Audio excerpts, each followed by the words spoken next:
सत श्री अकाल जी सारिਆਂ ਨੂੰ। सिमर बोली सुनो जी। ਜਦੋਂ ਤੁਹਾਨੂੰ ਕੰਪਨੀ ਜੌਬ ਦੇ ਲਈ ਵਿਦੇਸ਼ ਭੇਜ ਰਹੀ ਆ ਤਾਂ ਫਿਰ ਤੁਸੀਂ ਆਪਣੇ ਮਾਤਾ ਪਿਤਾ ਲਈ ਇੰਡੀਆ ਕਿਉਂ ਬੈਠੇ ਹੋ? ਮੈਂ ਤੁਹਾਨੂੰ ਕਦੋਂ ਦੀ ਸਮਝਾ ਰਹੀ ਹਾਂ, ਫਿਰ ਦੁਬਾਰਾ ਤੁਹਾਨੂੰ ਸੁਨਹਿਰੀ ਮੌਕਾ ਨਹੀਂ ਮਿਲੇਗਾ। ਸਿਮਰ ਆਪਣਾ ਫੋਨ ਖੋਲ੍ਹ ਕੇ ਆਪਣੀਆਂ ਸਹੇਲੀਆਂ ਦੀਆਂ ਫੋਟੋਆਂ ਦਿਖਾਉਣ ਲੱਗ ਗਈ। ਦੇਖੋ, ਮੇਰੀ ਇੱਕ ਸਹੇਲੀ ਲੰਡਨ ਵਿੱਚ ਆ ਅਤੇ ਦੂਜੀ ਅਮਰੀਕਾ 'ਚ। ਉਹ ਕਿੰਨੀ ਐਸ਼ ਕਰ ਰਹੀਆਂ। ਜਦੋਂ ਤੁਹਾਡੇ ਨਾਲ ਮੇਰਾ ਵਿਆਹ ਨਹੀਂ ਹੋਇਆ ਸੀ ਮੈਂ ਵੀ ਵਿਦੇਸ਼ ਘੁੰਮਦੀ ਰਹਿੰਦੀ ਸੀ, ਪਰ ਜਦੋਂ ਦੀ ਤੁਹਾਡੇ ਘਰ ਆਈ ਹਾਂ ਸ਼ਿਮਲੇ ਤੋਂ ਬਿਨਾਂ ਕਿਤੇ ਨਹੀਂ ਗਈ। ਸਿਮਰ ਦਾ ਪਤੀ ਜਗਸੀਰ ਬੋਲਿਆ, ਪਰ ਸਿਮਰ, ਜੇ ਆਪਾਂ ਵਿਦੇਸ਼ ਚਲੇ ਗਏ ਤਾਂ ਬੁਢਾਪੇ 'ਚ ਮੰਮੀ ਪਾਪਾ ਇਕੱਲੇ ਰਹਿ ਜਾਣਗੇ। ਆਪਣੇ ਤੋਂ ਬਿਨਾਂ ਉਹਨਾਂ ਦੀ ਦੇਖਭਾਲ ਕੌਣ ਕਰੇਗਾ? ਮਾਂ ਵੈਸੇ ਹੀ ਬਿਮਾਰ ਰਹਿੰਦੀ ਆ। ਸਿਮਰ ਬੋਲੀ, ਹਾਂਜੀ ਤਾਂ ਹੀ ਮੈਂ ਤੁਹਾਨੂੰ ਕਹਿ ਰਹੀ ਹਾਂ ਕਿ ਮਾਂ ਜੀ ਨੂੰ ਤਾਂ ਗੰਭੀਰ ਬਿਮਾਰੀ ਆ ਅਤੇ ਨਾਲ ਹੀ ਲਕਵਾ। ਉਹ ਤਾਂ ਬਿਲਕੁਲ ਵੀ ਚੱਲ ਫਿਰ ਨਹੀਂ ਸਕਦੇ। ਜੇ ਆਪਾਂ ਵਿਦੇਸ਼ ਚਲੇ ਜਾਵਾਂਗੇ ਘੱਟੋ ਘੱਟ ਮੈਨੂੰ ਉਹਨਾਂ ਤੋਂ ਛੁਟਕਾਰਾ ਤਾਂ ਮਿਲ ਜਾਵੇਗਾ। ਮੈਂ ਉਹਨਾਂ ਦੀ ਸੇਵਾ ਨਹੀਂ ਕਰ ਸਕਦੀ। ਮੈਂ ਪ੍ਰੈਗਨੈਂਟ ਹਾਂ। ਰੱਬ ਨਾ ਕਰੇ ਜੇ ਮੇਰੇ ਆਉਣ ਵਾਲੇ ਬੱਚੇ ਨੂੰ ਕੁਝ ਹੋ ਗਿਆ ਤਾਂ ਜ਼ਿੰਮੇਵਾਰ ਕੌਣ ਹੋਵੇਗਾ? ਬੱਚਿਆਂ ਨੂੰ ਇਨਫੈਕਸ਼ਨ ਵੀ ਹੋ ਸਕਦੀ ਆ। ਤੁਸੀਂ ਜਾਣਦੇ ਹੋ, ਛੋਟੇ ਛੋਟੇ ਬੱਚਿਆਂ ਨੂੰ ਇਨਫੈਕਸ਼ਨ ਬਹੁਤ ਜਲਦੀ ਹੋ ਜਾਂਦੀ ਆ। ਬੱਚਿਆਂ ਲਈ ਤਾਂ ਸਾਫ਼ ਵਾਤਾਵਰਨ ਦੀ ਜ਼ਰੂਰਤ ਹੁੰਦੀ ਆ। ਜਾਂ ਤੁਸੀਂ ਮਾਂ ਜੀ ਨੂੰ ਬਿਰਧ ਆਸ਼ਰਮ ਭੇਜ ਦੇਵੋ। ਜਗਸੀਰ ਬੋਲਿਆ, ਸਿਮਰ, ਇਹ ਤਾਂ ਨਾਮੁਮਕਿਨ ਆ। ਇਹ ਸੰਭਵ ਨਹੀਂ ਹੋ ਸਕਦਾ। ਪਿਤਾ ਜੀ ਇਸ ਗੱਲ ਲਈ ਕਦੇ ਵੀ ਨਹੀਂ ਸਹਿਮਤ ਹੋਣਗੇ। ਉਹ ਆਪਣੇ ਜਿਉਂਦੇ ਜੀ ਮਾਂ ਨੂੰ ਬਿਰਧ ਆਸ਼ਰਮ ਨਹੀਂ ਭੇਜਣਗੇ।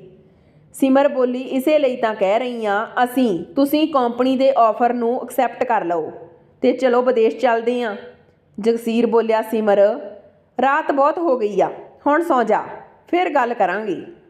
ਅਗਲੇ ਦਿਨ ਜਗਸੀਰ ਸੁਬਾਹ ਜਲਦੀ ਉੱਠ ਕੇ ਆਫਿਸ ਜਾਣ ਲੱਗਿਆ ਤਾਂ ਉਸਦੇ ਪਾਪਾ ਸੁਖਦੇਵ ਸਿੰਘ ਨੇ ਕਿਹਾ, ਬੇਟਾ ਜਗਵੀਰ, ਤੂੰ ਆਫਿਸ ਜਾ ਰਿਹਾ, ਆਉਂਦੇ ਸਮੇਂ ਆਪਣੀ ਮਾਂ ਦੀ ਇਹ ਦਵਾਈ ਲੈ ਆਵੀਂ। ਉਸ ਨੂੰ ਦਵਾਈ ਦੇਣੀ ਬਹੁਤ ਜ਼ਰੂਰੀ ਆ, ਨਹੀਂ ਤਾਂ ਇਨਫੈਕਸ਼ਨ ਵੱਧ ਜਾਵੇਗੀ।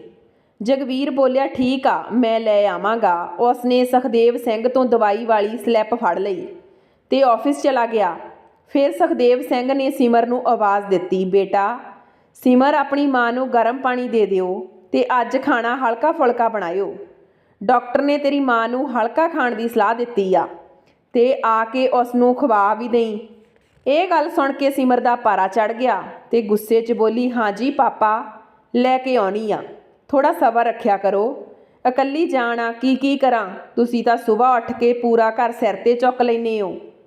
ਪਹਿਲਾਂ ਮੈਂ ਆਪਣੇ ਪਤੀ ਨੂੰ ਖਾਣਾ ਖਵਾ ਕੇ ਆਫਿਸ ਭੇਜਣਾ ਹੁੰਦਾ, ਫਿਰ ਇਹਨਾਂ ਬੁੱਢੀ ਨੂੰ ਬਰਦਾਸ਼ਤ ਕਰੋ। ਪਤਾ ਨਹੀਂ ਮੈਨੂੰ ਕਦੋਂ ਤੱਕ ਇਹ ਸਭ ਕੁਝ ਝੱਲਣਾ ਪਵੇਗਾ। ਦਰਅਸਲ ਸਿਮਰ ਅਮੀਰ ਘਰ ਨੂੰ ਬਿਲੋਂਗ ਕਰਦੀ ਸੀ। ਉਹ ਬਹੁਤ ਹੀ ਵਿਗੜੀ ਹੋਈ ਕੁੜੀ ਸੀ। ਆਪਣੇ ਮੰਮੀ ਪਾਪਾ ਦੇ ਘਰ ਤਾਂ ਪਾਣੀ ਦਾ ਗਲਾਸ ਤੱਕ ਨਹੀਂ ਪੀਂਦੀ ਸੀ। ਸਿਮਰ ਅਤੇ ਜਗਵੀਰ ਕਾਲਜ 'ਚ ਇਕੱਠੇ ਪੜ੍ਹਦੇ ਸੀ ਅਤੇ ਇੱਕ ਦੂਜੇ ਨੂੰ ਪਸੰਦ ਕਰਨ ਲੱਗ ਗਏ। ਇਸ ਲਈ ਸਿਮਰ ਨੇ ਜਗਵੀਰ ਨਾਲ ਵਿਆਹ ਲਈ ਹਾਂ ਕਰ ਦਿੱਤੀ ਅਤੇ ਆਪਣੇ ਮੰਮੀ ਪਾਪਾ ਦੇ ਘਰ ਵਾਲਾ ਐਸ਼ ਆਰਾਮ ਛੱਡ ਕੇ ਜਗਵੀਰ ਦੇ ਘਰ ਆਉਣਾ ਪਿਆ। ਵੈਸੇ ਤਾਂ ਜਗਵੀਰ ਨੇ ਉਸ ਨੂੰ ਵਧੀਆ ਜ਼ਿੰਦਗੀ ਦਿੱਤੀ ਸੀ, ਪਰ ਬੁੱਢੇ ਮਾਤਾ ਪਿਤਾ ਦੀ ਸੇਵਾ ਕਰਨਾ ਅਤੇ ਘਰ ਦੇ ਕੰਮ ਕਰਨਾ ਉਸ ਨੂੰ ਬਿਲਕੁਲ ਵੀ ਪਸੰਦ ਨਹੀਂ ਸੀ। ਜਦੋਂ ਜਗਵੀਰ ਸ਼ਾਮ ਨੂੰ ਘਰ ਵਾਪਸ ਆਇਆ ਤਾਂ ਇੱਕ ਮਠਿਆਈ ਦਾ ਡੱਬਾ ਲੈ ਕੇ ਆਇਆ। ਸੁਖਦੇਵ ਸਿੰਘ ਕਹਿਣ ਲੱਗੇ, ਬੇਟਾ ਜਗਵੀਰ, ਇਹ ਕੀ?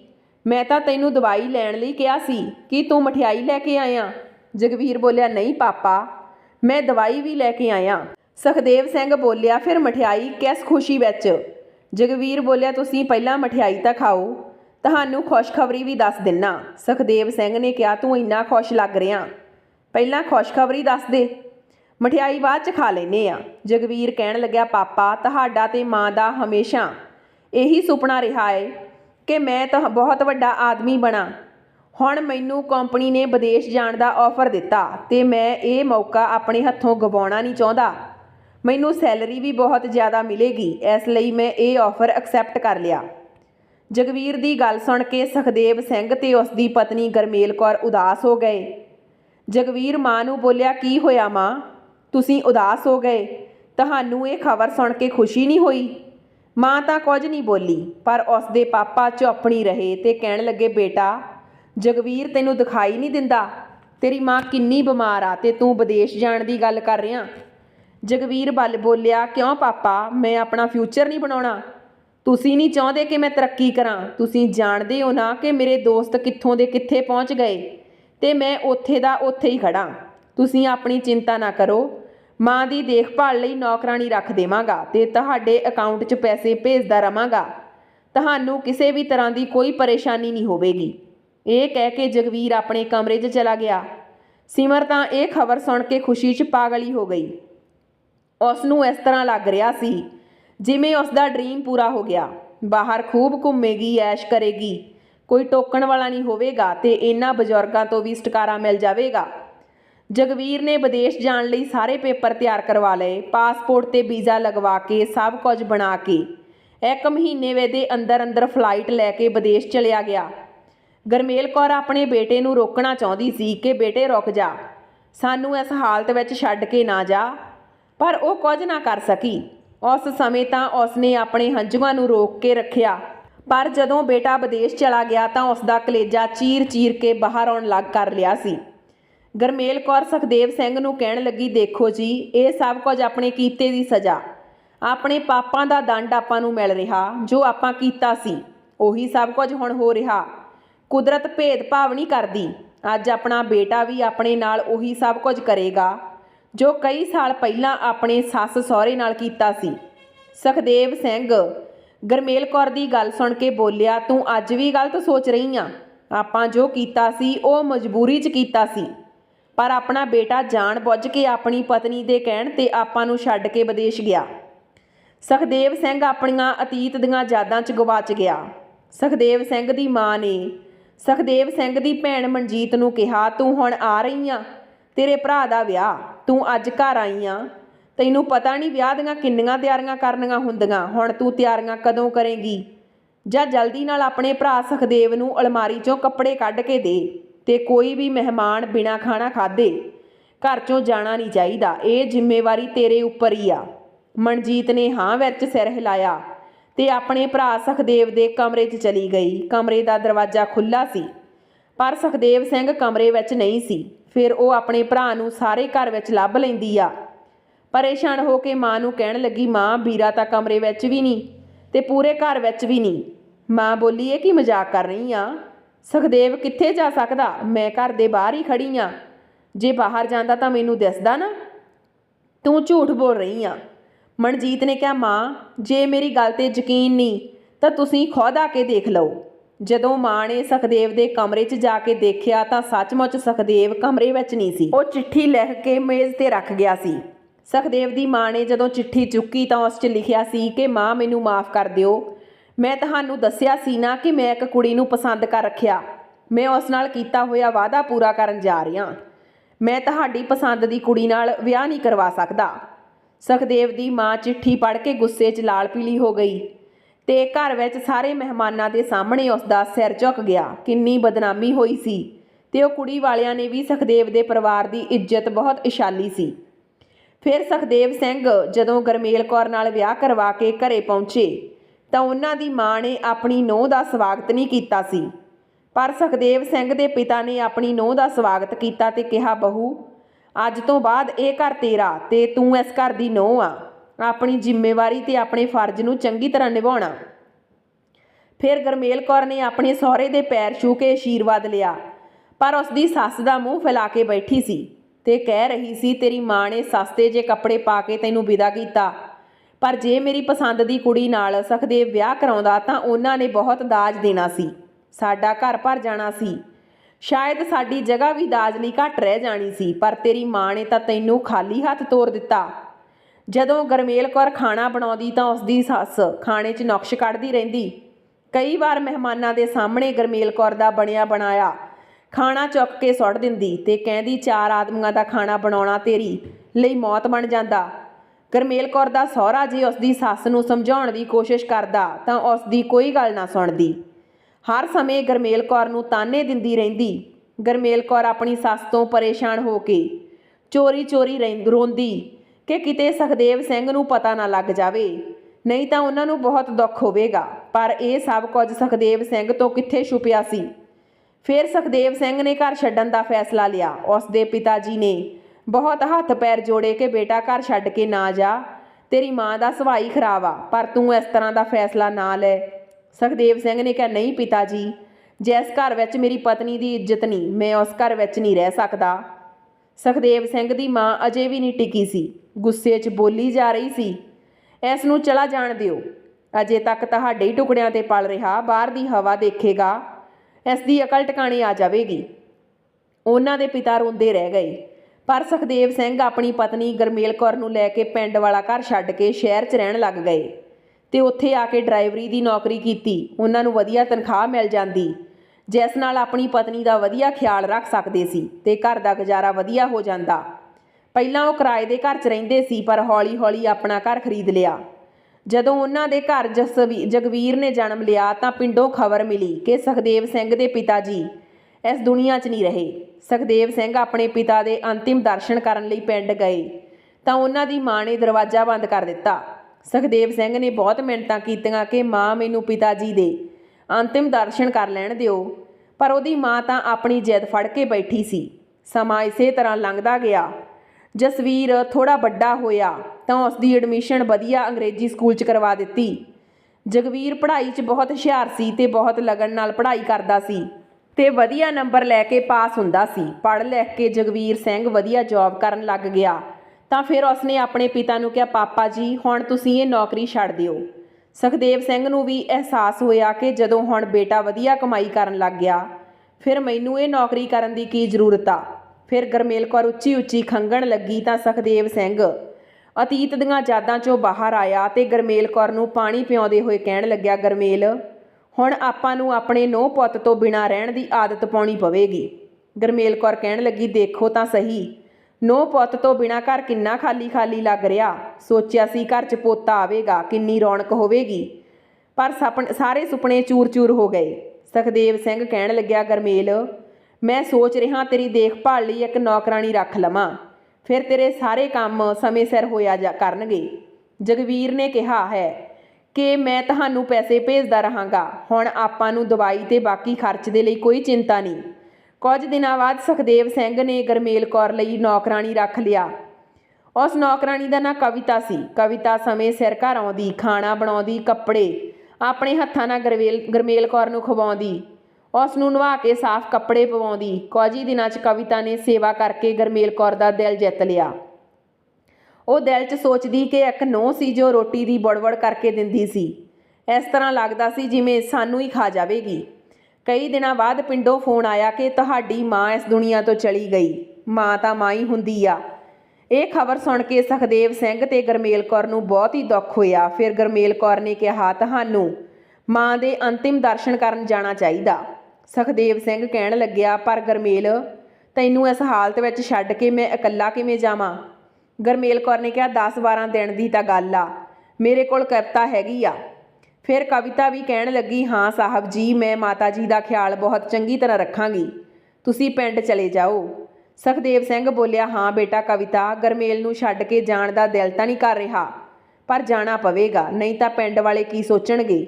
ਫਿਰ ਸੁਖਦੇਵ ਸਿੰਘ ਪਿੰਡ ਵਾਲੀ ਬੱਸ ਲੈ ਕੇ ਪਿੰਡ ਪਹੁੰਚ ਗਿਆ। ਉਸਨੇ ਆਪਣੀ ਮਾਂ ਦਾ ਅੰਤਿਮ ਸੰਸਕਾਰ ਕੀਤਾ ਅਤੇ ਬਾਕੀ ਰਸਮਾਂ ਨੂੰ ਖੂਬ ਤਰੀਕੇ ਨਾਲ ਨਿਭਾਇਆ। ਪਰ 10 ਦਿਨ ਦੀ ਤਾਂ ਗੱਲ ਬਹੁਤ ਦੂਰ, ਉਹ ਕੁਝ ਦਿਨਾਂ ਬਾਅਦ ਹੀ ਅਜੀਬ ਜਿਹੀ ਘਬਰਾਹਟ ਵਿੱਚ ਸ਼ਹਿਰ ਵਾਪਸ ਆ ਗਿਆ। ਪਰ ਜਦੋਂ ਵਾਪਸ ਆਏ ਤਾਂ ਘਰ ਨੂੰ ਬਹੁਤ ਵੱਡਾ ਤਾਲਾ ਲੱਗਿਆ ਹੋਇਆ ਸੀ। ਇਹ ਦੇਖ ਕੇ ਸੁਖਦੇਵ ਸਿੰਘ ਹੈਰਾਨ ਹੋ ਗਿਆ ਅਤੇ ਸੋਚਣ ਲੱਗਿਆ, ਕਵਿਤਾ ਕਿੱਥੇ ਚਲੀ ਗਈ। ਚਲੋ ਗਰਮੇਲ ਤਾਂ ਤੁਰ ਫਿਰ ਨਹੀਂ ਸਕਦੀ। ਬਾਹਰ ਖੜ ਕੇ ਕਵਿਤਾ ਦੀ ਉਡੀਕ ਕਰਨ ਲੱਗਿਆ। ਫਿਰ ਕਵਿਤਾ ਨੂੰ ਫੋਨ ਕੀਤਾ ਤਾਂ ਉਸ ਦਾ ਨੰਬਰ ਆਫ ਆ ਰਿਹਾ ਸੀ। ਸੁਖਦੇਵ ਸਿੰਘ ਨੂੰ ਅਜੀਬ ਜਿਹੀ ਘਬਰਾਹਟ ਹੋਈ। ਉਸਨੇ ਜਲਦੀ ਨਾਲ ਸੜਕ ਤੋਂ ਪੱਥਰ ਚੁੱਕਿਆ ਅਤੇ ਘਰ ਦਾ ਤਾਲਾ ਤੋੜ ਦਿੱਤਾ। ਅੰਦਰ ਜਾ ਕੇ ਜੋ ਦ੍ਰਿਸ਼ ਦੇਖਿਆ ਤਾਂ ਸੁਖਦੇਵ ਸਿੰਘ ਦੇ ਪੈਰਾਂ ਹੇਠੋਂ ਜ਼ਮੀਨ ਨਿਕਲ ਗਈ, ਕਿਉਂਕਿ ਗਰਮੇਲ ਕੌਰ ਇਸ ਦੁਨੀਆ ਨੂੰ ਛੱਡ ਕੇ ਚਲੀ ਗਈ ਸੀ। ਗਰਮੇਲ ਕੌਰ ਬੈੱਡ ਤੋਂ ਹੇਠਾਂ ਜ਼ਮੀਨ 'ਤੇ ਡਿੱਗੀ ਪਈ ਸੀ। ਦਰਅਸਲ ਹੋਇਆ ਇਹ ਕਿ ਸੁਖਦੇਵ ਸਿੰਘ ਦੇ ਜਾਣ ਤੋਂ 1 ਹਫ਼ਤੇ ਤੱਕ ਤਾਂ ਸਭ ਕੁਝ ਠੀਕ ਸੀ, ਪਰ ਇੱਕ ਰਾਤ ਕਵਿਤਾ ਜਦੋਂ ਗਰਮੇਲ ਕੌਰ ਨੂੰ ਦਵਾਈ ਦੇਣ ਲੱਗੀ ਤਾਂ ਦਵਾਈ ਖਤਮ ਸੀ ਅਤੇ ਘਰ ਵਿੱਚ ਰਾਸ਼ਨ ਵੀ ਖਤਮ ਹੋ ਚੁੱਕਿਆ ਸੀ। ਫਿਰ ਕਵਿਤਾ ਦਵਾਈ ਅਤੇ ਰਾਸ਼ਨ ਲੈਣ ਦੇ ਲਈ ਬਾਜ਼ਾਰ ਚਲੀ ਗਈ। ਉਸ ਦੇ ਮਗਰੋਂ ਇਹ ਘਟਨਾ ਘਟ ਗਈ ਜਿਸ ਦੀ ਕਲਪਨਾ ਵੀ ਨਹੀਂ ਕੀਤੀ ਸੀ। ਕਵਿਤਾ ਜਲਦਬਾਜ਼ੀ ਵਿੱਚ ਜਾ ਰਹੀ ਸੀ ਕਿ ਕਿਤੇ ਦੁਕਾਨ ਬੰਦ ਨਾ ਹੋ ਜਾਵੇ, ਕਿਉਂਕਿ ਰਾਤ ਹੋ ਰਹੀ ਸੀ। ਕਵਿਤਾ ਦਾ ਧਿਆਨ ਰੋਡ 'ਤੇ ਨਹੀਂ ਸੀ। ਉਹ ਜਲਦਬਾਜ਼ੀ ਵਿੱਚ ਤੇਜ਼-ਤੇਜ਼ ਜਾ ਰਹੀ ਸੀ ਤਾਂ ਪਿੱਛੋਂ ਆ ਕੇ ਟਰੱਕ ਨੇ ਟੱਕਰ ਮਾਰੀ।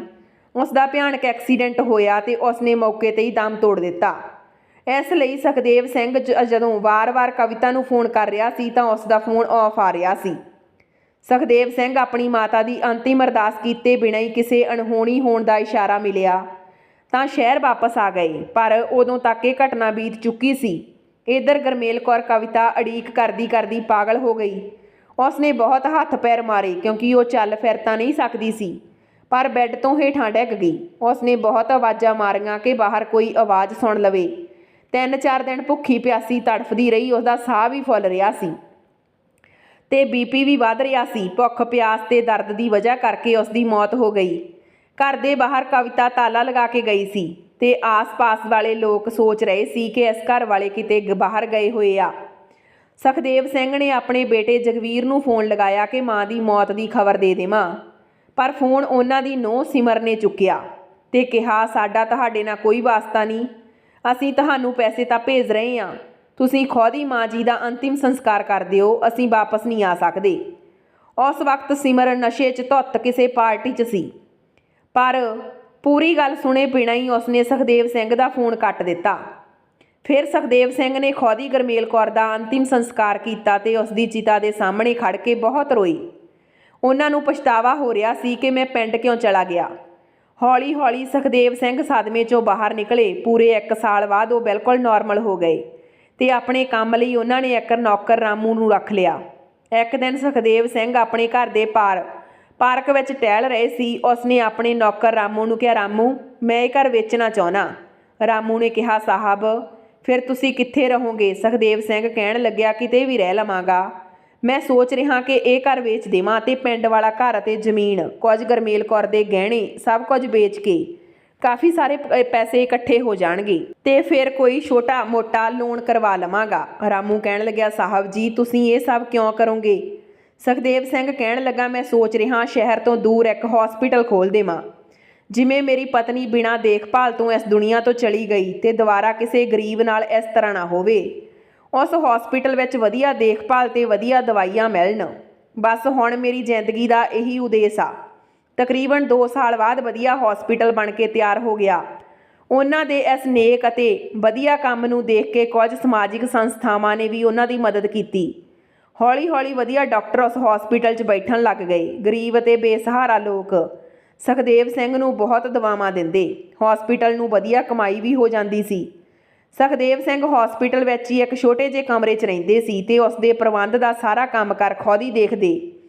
ਅੱਜ ਰਾਤ ਅਜੀਬ ਜਿਹੀ ਘਟਨਾ ਹੋ ਗਈ। ਇੱਕ ਪਤੀ ਪਤਨੀ ਆਪਣੇ ਬੱਚਿਆਂ ਨੂੰ ਲੈ ਕੇ ਭੱਜੇ ਆ ਰਹੇ ਸੀ। ਬਹੁਤ ਰੋ ਰਹੇ ਸੀ। ਕਹਿ ਰਹੇ ਸੀ ਕਿ ਅਸੀਂ ਆਪਣੇ ਬੱਚੇ ਦਾ ਇਲਾਜ ਵਿਸ਼ਾਲ ਤੋਂ ਕਰਾਉਣਾ। ਡਾਕਟਰ ਵਿਸ਼ਾਲ ਨੇ ਕਿਹਾ ਕਿ ਮੈਂ ਇਸ ਬੱਚੇ ਦਾ ਇਲਾਜ ਕਰਾਂਗਾ, ਪਰ ਇਹ ਸਭ ਕੁਝ ਉੱਪਰ ਵਾਲੇ ਦੇ ਹੱਥ ਆ। ਤੁਸੀਂ ਅਰਦਾਸ ਕਰੋ ਕਿ ਬੱਚਾ ਠੀਕ ਹੋ ਜਾਵੇ। ਮੈਂ ਬੱਚੇ ਨੂੰ ਦੇਖਦਾ। ਉਸ ਆਦਮੀ ਨੇ ਕਿਹਾ, ਡਾਕਟਰ ਸਾਹਿਬ, ਪਲੀਜ਼ ਮੇਰੇ ਬੱਚੇ ਨੂੰ ਬਚਾ ਲਓ। ਮੈਂ ਬਹੁਤ ਉਮੀਦ ਨਾਲ ਤੁਹਾਡੇ ਕੋਲ ਆਇਆ। ਸ਼ਹਿਰ ਦੇ ਵੱਡੇ ਡਾਕਟਰਾਂ ਨੇ ਜਵਾਬ ਦੇ ਦਿੱਤਾ ਕਿ ਅਸੀਂ ਤੁਹਾਡੇ ਬੱਚੇ ਨੂੰ ਨਹੀਂ ਬਚਾ ਸਕਦੇ, ਪਰ ਪਤਾ ਤਾਂ ਲੱਗੇ ਮੇਰੇ ਬੱਚੇ ਨੂੰ ਹੋਇਆ ਕੀ ਆ। ਬਹੁਤ ਟੈਸਟ ਕਰਵਾਏ, ਬਹੁਤ ਇਲਾਜ ਕਰਵਾਇਆ, ਬਹੁਤ ਪੈਸੇ ਬਰਬਾਦ ਕਰ ਦਿੱਤੇ ਬੱਚੇ ਦੇ ਇਲਾਜ ਲਈ, ਤਾਂ ਮੈਂ ਆਪਣਾ ਘਰ ਵੀ ਵੇਚ ਦਿੱਤਾ, ਪਰ ਮੇਰਾ ਬੱਚਾ ਉਵੇਂ ਦਾ ਉਵੇਂ ਹੀ ਆ। ਕੁਝ ਡਾਕਟਰਾਂ ਨੇ ਤਾਂ ਮੇਰੇ ਬੱਚੇ ਨੂੰ ਜਵਾਬ ਹੀ ਦੇ ਦਿੱਤਾ। ਉਹਨਾਂ ਦਾ ਕਹਿਣਾ ਕਿ ਮੇਰਾ ਬੱਚਾ ਕੁਝ ਦਿਨਾਂ ਦਾ ਹੀ ਆ। ਇਹ ਕਹਿ ਕੇ ਦੋਨੋਂ ਪਤੀ ਪਤਨੀ ਰੋਣ ਲੱਗ ਗਏ ਤੇ ਕਹਿਣ ਲੱਗੇ, ਬਸ ਟਿਕਟ ਕੀ ਹੀ ਲਾ ਕੇ ਦੇਖਦਾ ਰਹਿੰਦਾ ਹੈ, ਨਾ ਬੋਲਦਾ ਨਾ ਕੁਝ ਖਾਂਦਾ। ਮੈਂ ਬਹੁਤ ਉਮੀਦ ਨਾਲ ਤੁਹਾਡੇ ਹਸਪੀਟਲ ਆਇਆ, ਬਸ ਹੁਣ ਸਭ ਕੁਝ ਤੁਹਾਡੇ ਹੱਥ ਵਿੱਚ ਹੀ ਆ। ਉਹ ਪਤੀ ਪਤਨੀ ਉੱਚੀ ਰੋ ਰਹੇ ਸੀ। ਹਸਪੀਟਲ ਦੇ ਸਾਰੇ ਲੋਕ ਉਹਨਾਂ ਦੇ ਆਲੇ ਦੁਆਲੇ ਇਕੱਠੇ ਹੋ ਗਏ। ਫਿਰ ਸੁਖਦੇਵ ਸਿੰਘ ਵੀ ਉਹਨਾਂ ਕੋਲ ਗਏ ਤੇ ਕਹਿਣ ਲੱਗੇ, ਕੀ ਹੋਇਆ ਬੇਟਾ, ਤੁਸੀਂ ਇੰਨਾ ਕਿਉਂ ਰੋ ਰਹੇ ਹੋ? ਜਦੋਂ ਉਸ ਆਦਮੀ ਨੇ ਪਲਟ ਕੇ ਸੁਖਦੇਵ ਸਿੰਘ ਵੱਲ ਦੇਖਿਆ ਤਾਂ ਉਸ ਦੀਆਂ ਅੱਖਾਂ ਖੁੱਲ੍ਹੀਆਂ ਰਹਿ ਗਈਆਂ, ਕਿਉਂਕਿ ਉਹ ਆਦਮੀ ਕੋਈ ਹੋਰ ਨਹੀਂ ਬਲਕਿ ਸੁਖਦੇਵ ਸਿੰਘ ਦਾ ਬੇਟਾ ਜਗਵੀਰ ਹੀ ਸੀ। ਜਗਵੀਰ ਅਤੇ ਸਿਮਰ ਅੱਖਾਂ ਪਾੜ ਕੇ ਸੁਖਦੇਵ ਸਿੰਘ ਵੱਲ ਦੇਖ ਰਹੇ ਸੀ। ਉਹ ਚੁੱਪਚਾਪ ਖੜੇ ਸੀ। ਫਿਰ ਡਾਕਟਰ ਵਿਸ਼ਾਲ ਸੁਖਦੇਵ ਨੂੰ ਬੋਲਿਆ, ਦੇਖੋ ਨਾ ਸਰ, ਇਹਨਾਂ ਦੇ ਬੇਟੇ ਨੂੰ ਪਤਾ ਨਹੀਂ ਕੀ ਹੋਇਆ। ਹੁਣ ਬੱਚੇ ਦੇ ਟੈਸਟ ਕਰਵਾਉਣੇ ਪੈਣਗੇ, ਫਿਰ ਇਸ ਦਾ ਇਲਾਜ ਸ਼ੁਰੂ ਹੋਵੇਗਾ। ਪਰ ਮੈਂ ਤਾਂ ਜ਼ਰੂਰੀ ਮੀਟਿੰਗ ਲਈ ਵਿਦੇਸ਼ ਜਾ ਰਿਹਾ। 2 ਘੰਟੇ ਬਾਅਦ ਮੇਰੀ ਫਲਾਈਟ ਆ। ਪੂਰੇ 2 ਦਿਨ ਲਈ ਮੈਂ ਬਾਹਰ ਜਾ ਰਹੀ ਹਾਂ। ਹੁਣ ਤੁਸੀਂ ਦੱਸੋ, ਐਮਰਜੈਂਸੀ ਆ ਸਰ। ਜਗਵੀਰ ਡਾਕਟਰ ਵਿਸ਼ਾਲ ਨੂੰ ਬੋਲਿਆ, ਡਾਕਟਰ ਸਾਹਿਬ ਤੁਸੀਂ ਇਸ ਬੁੱਢੇ ਨੂੰ ਸਰ ਕਿਉਂ ਕਹਿ ਰਹੇ ਹੋ? ਇਸ ਦੀਆਂ ਬਦਦੁਆਵਾਂ ਨਾਲ ਹੀ ਮੇਰਾ ਬੇਟਾ ਬਿਮਾਰ ਹੋਇਆ। ਆਪਣੇ ਪਾਪਾ ਵੱਲ ਦੇਖ ਕੇ ਜਗਵੀਰ ਬੋਲਿਆ, ਚਲੇ ਜਾਓ ਇੱਥੋਂ, ਮੈਂ ਤੁਹਾਡੀ ਸ਼ਕਲ ਨਹੀਂ ਦੇਖਣਾ ਚਾਹੁੰਦਾ। ਅੱਖਾਂ ਕੱਢ ਕੱਢ ਕੇ ਆਪਣੇ ਪਾਪਾ ਵੱਲ ਦੇਖ ਰਿਹਾ ਸੀ। ਫਿਰ ਸਿਕਿਉਰਿਟੀ ਗਾਰਡ ਆਇਆ ਤੇ ਜਗਵੀਰ ਨੂੰ ਧੱਕੇ ਮਾਰ ਕੇ ਹਸਪੀਟਲ 'ਚੋਂ ਕੱਢਣ ਲੱਗਿਆ ਤੇ ਕਹਿਣ ਲੱਗਿਆ, ਸੁਖਦੇਵ ਸਰ ਇਸ ਹਸਪੀਟਲ ਦੇ ਮਾਲਕ ਆ, ਤੁਸੀਂ ਇਹਨਾਂ ਨੂੰ ਹਸਪੀਟਲ ਵਿੱਚੋਂ ਬਾਹਰ ਜਾਣ ਲਈ ਕਹਿ ਰਹੇ ਹੋ? ਤੁਹਾਡੀ ਹਿੰਮਤ ਕਿਵੇਂ ਹੋਈ ਸਰ ਨਾਲ ਇਸ ਤਰ੍ਹਾਂ ਗੱਲ ਕਰਨ ਦੀ? ਹਸਪੀਟਲ ਵਿੱਚੋਂ ਬਾਹਰ ਚਲੇ ਜਾਓ। ਸਿਕਿਉਰਿਟੀ ਗਾਰਡ ਦੀ ਗੱਲ ਸੁਣ ਕੇ ਜਗਵੀਰ ਅਤੇ ਸਿਮਰ ਦੇ ਰੌਂਗਟੇ ਖੜੇ ਹੋ ਗਏ। ਫਿਰ ਸਿਮਰ ਸੁਖਦੇਵ ਦੇ ਪੈਰਾਂ 'ਚ ਬੈਠ ਗਈ ਤੇ ਕਹਿਣ ਲੱਗੀ, ਪਾਪਾ ਜੀ ਮਾफ़ ਕਰ ਦਿਓ। ਜਗਵੀਰ ਨਾਲੋਂ ਵੱਡੀ ਗੁਨਾਹਗਾਰ ਮੈਂ ਹੀ ਆ ਤੁਹਾਡੀ। ਜਗਵੀਰ ਨੂੰ ਤਾਂ ਪਤਾ ਵੀ ਨਹੀਂ ਕਿ ਮਾਂ ਇਸ ਦੁਨੀਆ ਵਿੱਚ ਨਹੀਂ ਰਹੀ। ਮੈਂ ਜਗਵੀਰ ਨੂੰ ਤੁਹਾਡਾ ਮੈਸੇਜ ਹੀ ਨਹੀਂ ਦਿੱਤਾ ਸੀ। ਅਸੀਂ ਉਸ ਸਮੇਂ ਇੰਡੀਆ ਵਾਪਸ ਆ ਗਏ ਸੀ, ਪਰ ਮੈਂ ਤੁਹਾਡੇ ਤੋਂ ਛੁਟਕਾਰਾ ਪਾਉਣਾ ਚਾਹੁੰਦੀ ਸੀ। ਮੈਂ ਤਾਂ ਘਰ ਗ੍ਰਹਿਸਤੀ ਤੇ ਸਹੁਰੇ ਵਾਲੇ ਝੰਜਟ ਤੋਂ ਦੂਰ ਰਹਿਣਾ ਸੀ। ਅੱਜ ਮੇਰੇ ਕਰਮਾਂ ਦਾ ਹਿਸਾਬ ਹੋ ਗਿਆ। ਮੈਂ ਗਲਤੀ ਨਹੀਂ, ਮੈਂ ਪਾਪ ਕੀਤਾ। ਅੱਜ ਕੁਦਰਤ ਮੇਰੇ ਨਾਲ ਖੇਡ ਰਹੀ ਆ। ਮੈਂ ਜਗਵੀਰ ਨੂੰ ਉਸਦੇ ਮੰਮੀ ਪਾਪਾ ਤੋਂ ਦੂਰ ਕੀਤਾ। ਅੱਜ ਮੇਰਾ ਬੇਟਾ। ਇਹ ਕਹਿ ਕੇ ਸਿਮਰ ਫੁੱਟ ਕੇ ਰੋਣ ਲੱਗੀ। ਫਿਰ ਬੋਲੀ, ਪਾਪਾ ਜੀ ਪਲੀਜ਼ ਸਾਡੇ ਕੀਤੇ ਦੀ ਸਜ਼ਾ ਸਾਡੇ ਬੇਟੇ ਨੂੰ ਨਾ ਦਿਓ। ਤੁਸੀਂ ਡਾਕਟਰ ਵਿਸ਼ਾਲ ਨੂੰ ਰੋਕ ਲਓ। ਉਸ ਨੂੰ ਕਹੋ ਕਿ ਆਪਣਾ ਟ੍ਰਿਪ ਕੈਂਸਲ ਕਰ ਦੇਵੇ ਤੇ ਸਾਡੇ ਬੱਚੇ ਨੂੰ ਬਚਾ ਲਵੇ। ਇਸ ਵਿੱਚ ਉਸ ਮਾਸੂਮ ਦਾ ਕੋਈ ਕਸੂਰ ਨਹੀਂ। ਉਹ ਤਾਂ ਉਸ ਸਮੇਂ ਪੈਦਾ ਵੀ ਨਹੀਂ ਹੋਇਆ ਸੀ ਜਦੋਂ ਅਸੀਂ ਤੁਹਾਨੂੰ ਇਕੱਲੇ ਛੱਡ ਕੇ ਵਿਦੇਸ਼ ਚਲੇ ਗਏ ਸੀ। ਜਗਵੀਰ ਨੇ ਆਪਣੀ ਮਾਂ ਬਾਰੇ ਸਿਮਰ ਦੇ ਮੂੰਹੋਂ ਸੁਣਿਆ ਕਿ ਉਸਦੇ ਮਾਂ ਦੇ ਮਰਨ ਦੀ ਮੌਤ ਦੀ ਖਬਰ ਨਹੀਂ ਦਿੱਤੀ ਤਾਂ ਆਪਣੀ ਪਤਨੀ ਦੇ ਮੂੰਹ ਤੇ ਜ਼ੋਰ ਨਾਲ ਥੱਪੜ ਜੜ ਦਿੱਤਾ ਤੇ ਕਿਹਾ, ਤੂੰ ਕਿਸ ਮਿੱਟੀ ਦੀ ਬਣੀ ਆ? ਤੈਨੂੰ ਇੰਨੀ ਵੀ ਅਕਲ ਨਹੀਂ? ਜਿਸ ਮਾਂ ਨੇ ਮੈਨੂੰ ਜਨਮ ਦਿੱਤਾ, ਪਾਲਿਆ ਪੋਸਿਆ ਤੇ ਤੂੰ ਮੈਨੂੰ ਉਸਦੇ ਅੰਤਿਮ ਦਰਸ਼ਨ ਵੀ ਨਸੀਬ ਨਹੀਂ ਹੋਣ ਦਿੱਤੇ। ਤੇਰੀ ਇਸ ਵਿੱਚ ਕੋਈ ਗਲਤੀ ਨਹੀਂ। ਸ਼ਾਇਦ ਮੈਂ ਹੀ ਤੈਨੂੰ ਬਹੁਤ ਬੜਾਵਾ ਦੇ ਰੱਖਿਆ। ਮੈਂ ਹੀ ਤੇਰੇ ਪਿਆਰ 'ਚ ਅੰਨਾ ਹੋ ਚੁੱਕਿਆ। ਜੋ ਤੂੰ ਮੈਨੂੰ ਕਹਿੰਦੀ ਗਈ ਮੈਂ ਕਰਦਾ ਗਿਆ। ਜੋ ਤੂੰ ਮੈਨੂੰ ਸੁਣਾਉਂਦੀ ਗਈ ਮੈਂ ਸੁਣਦਾ ਗਿਆ। ਜੋ ਤੂੰ ਦਿਖਾਉਂਦੀ ਗਈ ਮੈਂ ਦੇਖਦਾ ਰਿਹਾ। ਸੁਖਦੇਵ ਸਿੰਘ ਬੋਲਿਆ, ਮੈਂ ਤੁਹਾਡੀ ਦੋਨਾਂ ਦੀ ਸ਼ਕਲ ਨਹੀਂ ਦੇਖਣਾ ਚਾਹੁੰਦਾ। ਤੁਸੀਂ ਇੱਥੋਂ ਵਾਪਸ ਚਲੇ ਜਾਓ। ਹਾਂ, ਉਸ ਮਾਸੂਮ ਬੱਚੇ ਦਾ ਕੋਈ ਕਸੂਰ ਨਹੀਂ। ਮੈਂ ਡਾਕਟਰ ਵਿਸ਼ਾਲ ਨੂੰ ਕਹਿ ਕੇ ਉਸ ਦਾ ਇਲਾਜ ਸ਼ੁਰੂ ਕਰਵਾਉਣਾ, ਪਰ ਤੁਸੀਂ ਦੋਨੋਂ ਦਫਾ ਹੋ ਜਾਓ ਤੇ ਦੁਬਾਰਾ ਕਦੇ ਮੈਨੂੰ ਆਪਣੀ ਸ਼ਕਲ ਨਾ ਦਿਖਾਇਓ। ਮੈਂ ਹੁਣ ਤੁਹਾਡਾ ਪਿਓ ਨਹੀਂ ਆ। ਜਿਵੇਂ ਮੈਂ ਬਾਕੀ ਗਰੀਬਾਂ ਦੀ ਸੇਵਾ ਕਰਦਾ, ਤੁਹਾਡੀ ਵੀ ਸੇਵਾ ਕਰ ਸਕਦਾ। ਮੇਰਾ ਦਿਲ ਬਹੁਤ ਵੱਡਾ। ਪਰ ਅੱਜ ਤੁਹਾਨੂੰ ਇਸ ਗੱਲ ਦਾ ਅਹਿਸਾਸ ਹੋ ਗਿਆ ਕਿ ਜਦੋਂ ਕੋਈ ਬਿਮਾਰ ਹੁੰਦਾ ਤਾਂ ਉਸ ਨੂੰ ਦੇਖਭਾਲ ਦੀ ਕਿੰਨੀ ਜ਼ਰੂਰਤ ਹੁੰਦੀ ਆ ਤੇ ਆਪਣਿਆਂ ਦੀ ਕਿੰਨੀ ਜ਼ਰੂਰਤ ਹੁੰਦੀ ਆ। ਪਰ ਮੈਂ ਤੁਹਾਡੇ ਨਾਲ ਇੰਨੀ ਘਟੀਆ ਹਰਕਤ ਨਹੀਂ ਕਰਾਂਗਾ। ਮੈਂ ਤੁਹਾਡੇ ਬੇਟੇ ਨੂੰ ਮਰਨ ਦੇ ਲਈ ਨਹੀਂ ਛੱਡ ਸਕਦਾ, ਜਿਵੇਂ ਤੁਸੀਂ ਆਪਣੀ ਮਾਂ ਨੂੰ ਮਰਨ ਦੇ ਲਈ ਛੱਡ ਦਿੱਤਾ ਸੀ। ਇੰਡੀਆ 'ਚ ਰਹਿੰਦੇ ਹੋਏ ਵੀ ਤੂੰ ਆਪਣੀ ਮਾਂ ਨੂੰ ਦੇਖਣ ਦੇ ਲਈ ਨਹੀਂ ਆਇਆ। ਫਿਰ ਮੈਂ ਅਜਿਹੇ ਬੇਟੇ ਤੋਂ ਕੀ ਉਮੀਦ ਕਰ ਸਕਦਾ? ਸੁਖਦੇਵ ਸਿੰਘ ਨੇ ਡਾਕਟਰ ਵਿਸ਼ਾਲ ਨੂੰ ਰਿਕੁਐਸਟ ਕਰਕੇ ਆਪਣੇ ਪੋਤੇ ਦੇ ਇਲਾਜ ਲਈ ਰੁਕਣ ਲਈ ਕਿਹਾ ਤਾਂ ਡਾਕਟਰ ਵਿਸ਼ਾਲ ਸੁਖਦੇਵ ਸਿੰਘ ਨੂੰ ਇਨਕਾਰ ਨਹੀਂ ਕਰ ਸਕਿਆ। ਉਸਨੇ ਉਹਨਾਂ ਦੇ ਪੋਤੇ ਦਾ ਇਲਾਜ ਕਰਨਾ ਸ਼ੁਰੂ ਕਰ ਦਿੱਤਾ। ਬੱਚੇ ਦੀ ਰਿਪੋਰਟ ਕਰਨ ਤੋਂ ਪਤਾ ਲੱਗਿਆ ਕਿ ਉਸਦੇ ਦਿਮਾਗ ਦੀ ਨਸ ਦਬ ਗਈ ਆ ਤੇ ਬਲੱਡ ਦਾ ਸਰਕਲ ਰੁਕ ਗਿਆ ਤੇ ਉਸ ਨੂੰ ਬਲੱਡ ਦੀ ਬਹੁਤ ਜ਼ਰੂਰਤ ਸੀ। ਸਿਮਰ ਅਤੇ ਜਗਵੀਰ ਦਾ ਬਲੱਡ ਬੱਚੇ ਨਾਲ ਮੈਚ ਨਹੀਂ ਕਰ ਰਿਹਾ ਸੀ ਤੇ ਹਸਪੀਟਲ ਵਿੱਚ ਵੀ ਬੱਚੇ ਦਾ ਬਲੱਡ ਗਰੁੱਪ ਮੈਚ ਕਰਦਾ ਬਲੱਡ ਅਵੇਲੇਬਲ ਨਹੀਂ ਸੀ। ਹਾਂ, ਸੁਖਦੇਵ ਸਿੰਘ ਦਾ ਬਲੱਡ ਗਰੁੱਪ ਬੱਚੇ ਨਾਲ ਮੈਚ ਕਰ ਰਿਹਾ ਸੀ। ਸੁਖਦੇਵ ਸਿੰਘ ਨੇ ਇੱਕ ਵਾਰ ਵੀ ਨਹੀਂ ਸੋਚਿਆ ਕਿ ਮੈਂ ਉਸ ਬੱਚੇ ਨੂੰ ਆਪਣਾ ਬਲੱਡ ਨਾ ਦੇਵਾਂ। ਸੁਖਦੇਵ ਸਿੰਘ ਬਲੱਡ ਦੇਣ ਲਈ ਤਿਆਰ ਹੋ ਗਿਆ ਤਾਂ ਡਾਕਟਰ ਸਾਹਿਬ ਨੇ ਕਿਹਾ, ਸਰ ਤੁਸੀਂ ਤਾਂ ਬਜ਼ੁਰਗ ਹੋ, ਬਲੱਡ ਦੇਣ ਤੋਂ ਬਾਅਦ ਤੁਸੀਂ ਬਹੁਤ ਕਮਜ਼ੋਰ ਹੋ ਜਾਵੋਗੇ। ਸੁਖਦੇਵ ਨੇ ਕਿਹਾ, ਡਾਕਟਰ ਸਾਹਿਬ ਹੁਣ ਤਾਂ ਜਿਉਣ ਨੂੰ ਮਨ ਹੀ ਨਹੀਂ ਕਰਦਾ। ਜੇ ਮਰ ਵੀ ਜਾਵਾਂਗਾ ਕਿ ਕਿਸੇ ਦੇ ਕੰਮ ਤਾਂ ਆਵਾਂਗਾ। ਜਗਵੀਰ ਦਾ ਬੇਟਾ 1 ਮਹੀਨੇ ਦੇ ਇਲਾਜ ਤੋਂ ਬਾਅਦ ਬਿਲਕੁਲ ਠੀਕ ਹੋ ਗਿਆ। ਜਗਵੀਰ ਫਿਰ ਆਖਰੀ ਵਾਰ ਆਪਣੇ ਪਿਤਾ ਸੁਖਦੇਵ ਸਿੰਘ ਕੋਲ ਆਇਆ। ਕਹਿਣ ਲੱਗਿਆ, ਪਾਪਾ ਜੀ ਪਲੀਜ਼ ਮੈਨੂੰ ਮਾफ़ ਕਰ ਦਿਓ। ਜਦੋਂ ਬੱਚਿਆਂ 'ਤੇ ਕੋਈ ਗਲਤੀ ਹੋ ਜਾਂਦੀ ਆ ਤਾਂ ਮਾਂ-ਬਾਪ ਦਾ ਫਰਜ਼ ਆ ਕਿ ਆਪਣੇ ਬੱਚਿਆਂ ਨੂੰ ਮਾफ़ ਕਰ ਦੇਣ। ਜੇ ਮਾਂ-ਬਾਪ ਹੀ ਆਪਣੇ ਬੱਚਿਆਂ ਨੂੰ ਮਾफ़ ਨਹੀਂ ਕਰਨਗੇ ਤਾਂ ਕੌਣ ਕਰੇਗਾ? ਪਰ ਸੁਖਦੇਵ ਸਿੰਘ ਨੇ ਉਹਨਾਂ ਨੂੰ ਮਾफ़ ਨਾ ਕਰਨ ਦਾ ਫੈਸਲਾ ਲੈ ਲਿਆ ਸੀ। ਸੁਖਦੇਵ ਸਿੰਘ ਬੋਲੇ, ਮੈਂ ਤਾਂ ਤੈਨੂੰ ਇੱਕ ਵਾਰ ਮਨ੍ਹਾ ਕਰ ਦੇਵਾਂ, ਪਰ ਤੇਰੀ ਮਾਂ ਤੜਫ ਕੇ ਮਰੀ ਆ। ਉਹਦੀ ਆਤਮਾ ਨੂੰ ਕਿੰਨਾ ਦੁੱਖ ਪਹੁੰਚੇਗਾ ਕਿ ਮੈਂ ਤੇਰੇ ਵਰਗੇ ਨਲਾਇਕ ਨੂੰ ਮਾफ़ ਕੀਤਾ। ਮੈਂ ਹੁਣ ਵੀ ਤੇਰੀ ਸ਼ਕਲ ਕਿਉਂ ਦੇਖ ਰਿਹਾ? ਜਾਂ ਚਲਾ ਜਾ ਤੂੰ। ਜਦੋਂ ਤੂੰ ਵਿਦੇਸ਼ ਗਿਆ ਸੀ ਤੇਰੀ ਮਾਂ ਬਹੁਤ ਤੜਫੀ ਸੀ, ਬਹੁਤ ਰੋਈ ਸੀ, ਪਰ ਤੂੰ ਵਾਪਸ ਨਹੀਂ ਆਇਆ। ਸੁਖਦੇਵ ਸਿੰਘ ਉੱਥੋਂ ਚੁੱਪਚਾਪ ਚਲਾ ਗਿਆ। ਫਿਰ ਉਹਨਾਂ ਦਾ ਪੋਤਾ ਭੱਜ ਕੇ ਦਾਦਾ ਕਹਿ ਕੇ ਗਲ ਨਾਲ ਲਿਪਟ ਗਿਆ। ਫਿਰ ਸੁਖਦੇਵ ਵੀ ਉਸ ਨੂੰ ਪਿਆਰ ਕੀਤੇ ਬਿਨਾਂ ਰਹਿ ਨਾ ਸਕੇ। ਜਗਵੀਰ ਤੇ ਉਸ ਦੀ ਪਤਨੀ ਸਿਮਰ ਤਾਂ ਖਾਲੀ ਹੱਥ ਵਾਪਸ ਚਲੇ ਗਏ, ਪਰ ਉਹਨਾਂ ਦਾ ਬੇਟਾ ਆਪਣੇ ਦਾਦਾ ਨੂੰ ਮਿਲਣ ਦੇ ਲਈ ਆਉਂਦਾ ਰਹਿੰਦਾ ਤੇ ਦਾਦਾ ਵੀ ਆਪਣੇ ਪੋਤੇ ਨੂੰ ਮਿਲ ਕੇ ਬਹੁਤ ਹੀ ਖੁਸ਼ ਹੁੰਦਾ ਤੇ ਉਸ ਨੂੰ ਬਹੁਤ ਪਿਆਰ ਕਰਦਾ। ਸੁਖਦੇਵ ਸਿੰਘ ਆਪਣੀ ਬਾਕੀ ਦੀ ਜ਼ਿੰਦਗੀ ਗਰੀਬਾਂ ਦੀ ਸੇਵਾ ਕਰਕੇ ਗੁਜ਼ਾਰ ਰਹੇ ਆ। ਸੋ ਦੋਸਤੋ, ਤੁਹਾਨੂੰ ਕੀ ਲੱਗਦਾ ਕਿ ਜਗਵੀਰ ਨੇ ਵਿਦੇਸ਼ ਜਾ ਕੇ ਸਹੀ ਕੀਤਾ ਸੀ? ਕਿ ਮਾਂ-ਬਾਪ ਬੱਚੇ ਇਸ ਲਈ ਪੈਦਾ ਕਰਦੇ ਆ ਕਿ ਜਦੋਂ ਮਾਂ-ਪਿਓ ਨੂੰ ਆਪਣੇ ਬੱਚਿਆਂ ਦੀ ਸਭ ਤੋਂ ਜ਼ਿਆਦਾ ਜ਼ਰੂਰਤ ਹੁੰਦੀ ਆ ਤਾਂ ਬੱਚੇ ਆਪਣੇ ਸੁਪਨੇ ਪੂਰੇ ਕਰਨ ਤੇ ਬਜ਼ੁਰਗ ਮਾਤਾ-ਪਿਤਾ ਨੂੰ ਮਰਨ ਦੇ ਲਈ ਇਕੱਲੇ ਛੱਡ ਦੇਣ ਤੇ ਮਾਂ-ਬਾਪ ਆਪਣੇ ਬੱਚਿਆਂ ਲਈ ਤੜਫਦੇ ਰਹਿਣ। ਸੋ ਦੋਸਤੋ, ਅਜਿਹਾ ਫੈਸਲਾ ਕਰਨ ਤੋਂ ਪਹਿਲਾਂ 100 ਵਾਰ ਸੋਚੋ।